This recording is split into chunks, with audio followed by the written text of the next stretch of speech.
threats, insults, harassment, anxiety. As much as we look up to the biggest celebrities in any industry, these are unfortunately things they will always experience. And voice acting in Japan is no different. Ishikawa Yui is one of the biggest voice actresses in the industry today, with huge roles like Mikasa Ackerman, Violet Evergarden, and 2B. But what you may not know is the path full of struggles she took to get there. Yui was born in the Hyogo prefecture, right by Osaka, and was already no ordinary child from a very young age. Starting at 6 years old, Yui joined the Himawari Theatre Group, a very prominent acting group in Japan. It was a fun hobby where, other than acting, she even learned classical ballet, jazz dance, and tap dance. She attended the annual performances and stage productions of the troops, but other than that, remained but a hobby for a young child. This would soon change when Yui moved to Tokyo and consequently transferred to the Tokyo troupe of the school. At only 13 years old, Yui would make her official debut and start starring in public stage plays as a full-blown actress. Anne Shirley, Homeless Child, and a huge number of musicals are but a part of the insane number of roles she played as a mere teenager. This is, however, where she faced a slight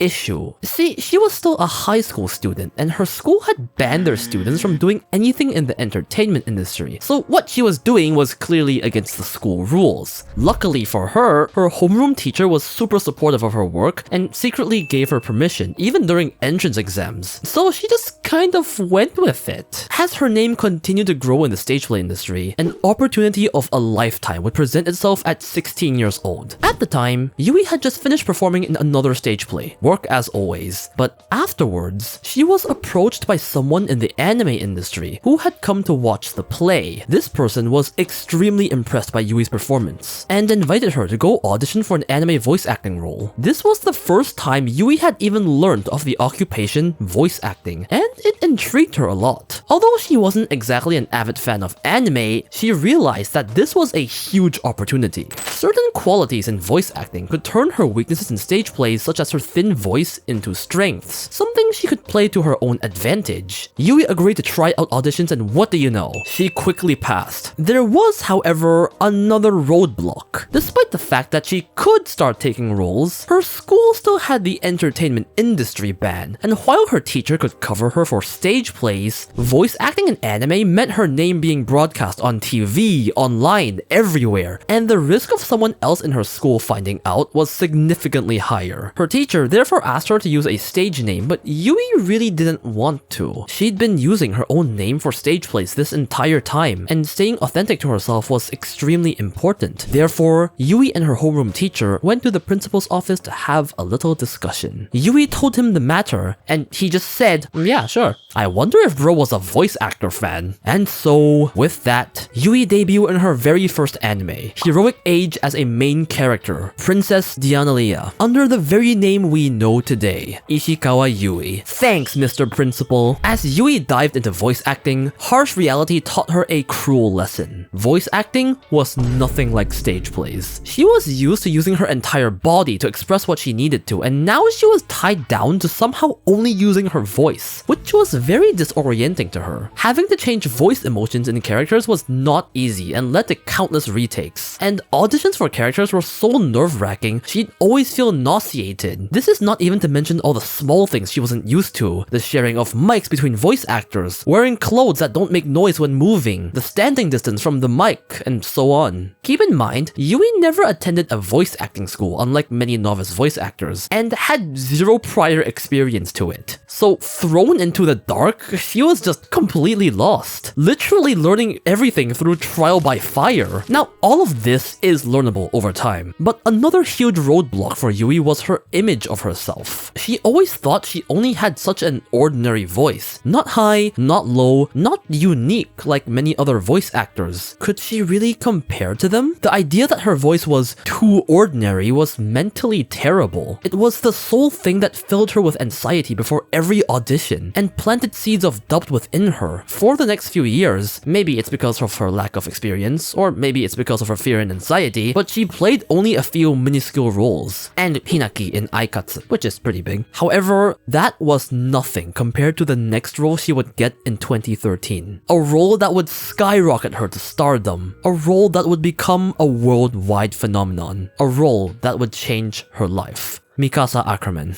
Attack on Titan was a huge upcoming anime, with Studio Wit in the first trailer showcasing some of the insane 3D maneuver gear animation that still looks stellar a decade later to this very day. For such a big anime, you'd think they would pick a seasoned veteran, maybe someone in the committee, or maybe Isayama sensei himself had an eye for Yui, but damn, was it a brilliant choice. Voicing Mikasa definitely wasn't without its difficulties. At this point, Yui still had not gotten that much voice acting experience, and Mikasa was a stoic character. Through Yui's own words, she had to say a lot with very few words, and it was a very tough challenge to convey her feelings through only her tone. Difficult as it may be, Yui clearly did a fantastic job. I mean, Isayama sensei, the author himself, said that Mikasa sounded exactly as he had envisioned. That's high praise. Mikasa was easily Yui's most important role, winning her the Best Supporting Actress Awards at the 2014 Seiyuu Awards, even as a beginner with few roles under her belt. But it really is more than just from a success standpoint. Mikasa is her biggest role to date that lasted for 10 years, a role that single-handedly changed the way Yui voice acted. It was through Mikasa that she learned things like breath control, conveying emotions, playing the stoic character, an archetype she'd be known for in the future. She's stated to be extremely close to the entire Attack on Titan cast, as they were the ones that taught her much of what she knows today and kept her going through and through. The trio even has a personal group chat and all. And just look at Yui recording her final scene as Mikasa. いってらっしゃい、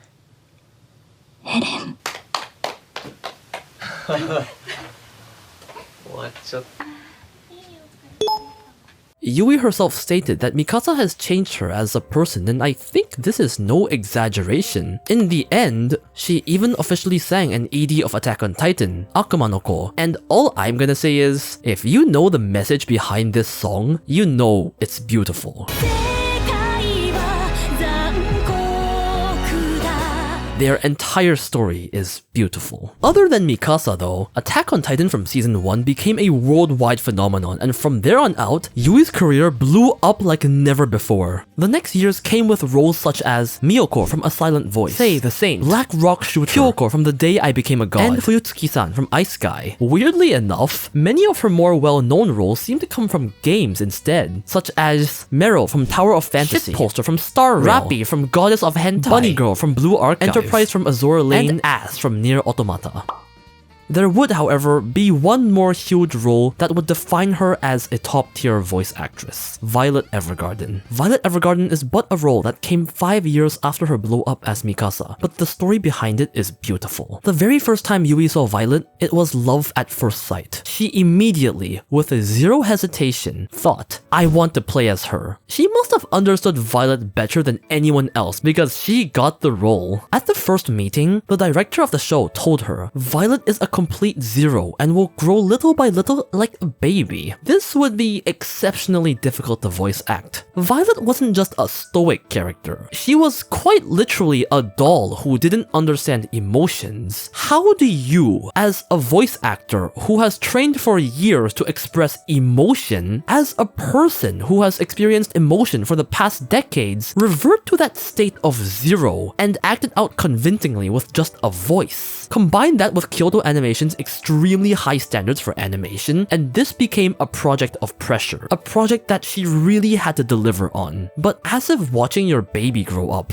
the growth of not just Violet Evergarden, but Ishikawa Yui herself was beautiful. Yui said that this was the role that she threw everything she had learned as an actor, as an entertainer into. And by the end of it, Violet had changed. Sound director Yota Tsukuro said that at first Ishikawa Yui was playing Violet, but now Violet has become Ishikawa Yui. The Violet that Ishikawa Yui imagines is the correct one. To Yui, Violet wasn't just another role anymore. It wasn't just about it being a big role either. It was personal. It's a story that reminded her of forgotten important things, and this touched her deeply. If Violet's own voice is saying this, knowing the story and all, imagine the viewers watch on the first time. The show became one of the most acclaimed anime of all time, and Yui's role as Violet Evergarden Evergarden ended up winning her the Best Leading Actress at the 2021 Seiyuu Awards, which it's quite rare for a voice actress to win 2 awards at 2 different Seiyuu Awards. It's very impressive. Throughout her performance as Mikasa and Violet, Yui seems to have mastered the craft of the kudere, more stoic characters who rarely openly express their feelings. And one particular work I find to be an incredible showing of what I call the growth of a kudere is when she officially sang Weight of the World, the ending song of Nier Automata, as the voice of 2B. I don't want to get into spoiler territory for Nier, because if you haven't played it, then do. But my heart...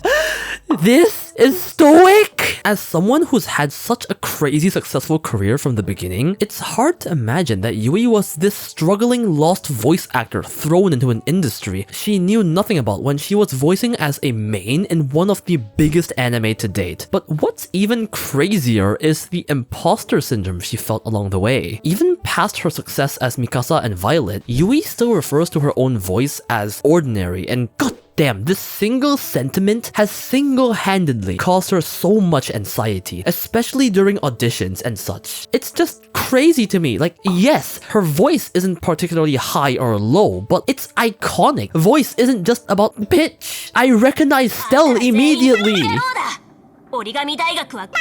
So many fans love her voice, it's so good. Grass is always greener on the other side, huh? The pressures of talent around her wouldn't be the only struggles she faced as a now famous voice actor either. In 2020, Yui's official staff account said that Yui and her family had received serious death threats online. The agency had already contacted police and lawyers to handle the case, and soon enough, the suspect, a 25-year-old man, was found. The threats included threatening to stab Yui to death with a knife and commit arson to kill her family, perhaps the man referencing the Kyoto animation tragedy. The threat scared Yui so much that she couldn't sleep at night, which obviously seriously affected her. In the end, the court found him guilty and sentenced him to 1 year in prison for these threats. Although you could technically say this is a case solved happy ending, this is only one of many hardships voice actors and celebrities in general have to silently suffer through, most never talking about it publicly. People always see the shiny, successful part of being a big entertainer, but never seem to acknowledge the painful, terrifying experiences that could come with it. Ishikawa Yui has been doing good for herself for over a decade now, and amazingly, she seemed to have liked her voice enough to start a personal project, Utakata. This is essentially a solo musical reading drama project, blending voice narration and singing on stage, accompanied solely by piano.